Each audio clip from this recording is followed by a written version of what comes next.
ano ba talaga ang engine ng Lamborghini Yacht. So ang daming tatanong, ano ba sir, Lamborghini engine din ba? So hindi sir, yung engine nito ay MAN, MAN. Ito, papakita ko sa inyo.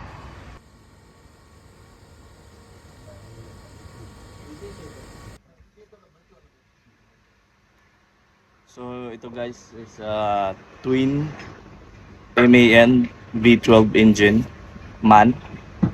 So each engine is 2,000 horsepower. So overall is 4,000 horsepower with 60 to 63 knots top speed.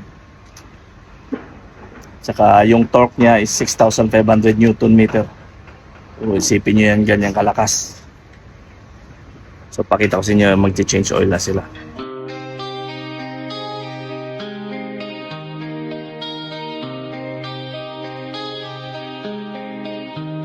You are my fire, the one desire. Believe when I say I want it that way, but we Back to engine level. Sometimes back side only down. Okay. Sometimes engine level. Yes. They're only marking. That's it. Only in the middle, you know. Yes, only marking. Sometimes 100. Sometimes small 1 liter come. Each engine 100 liters of oil. Not 100, maybe 95. Saktuhan lang, wag naman yung sobra kasi pag sumobra, hindi na rin maganda yung performance ng engine. So kailangan bantayan mo talaga sila para may konting kaalaman din. Saka tanong-tanong din tayo kung ano ang mga ganito, ano ang mga ganyan para din sa ating kaalaman guys. Kailangan dito din tayo baka makadaming skins sila. Okay, dito naman guys, ito yung tinatawag na racor.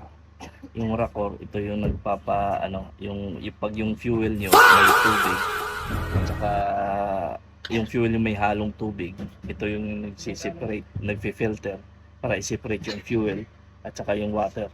So ito yung purpose ng filter na to, racor. So this is the air filter.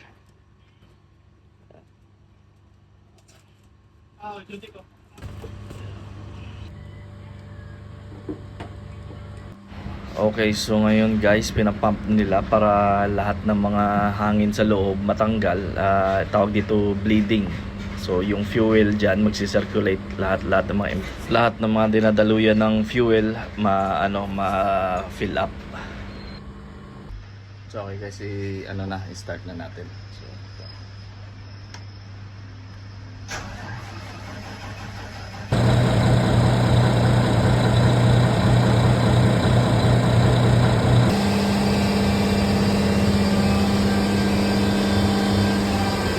let's go for sea trial.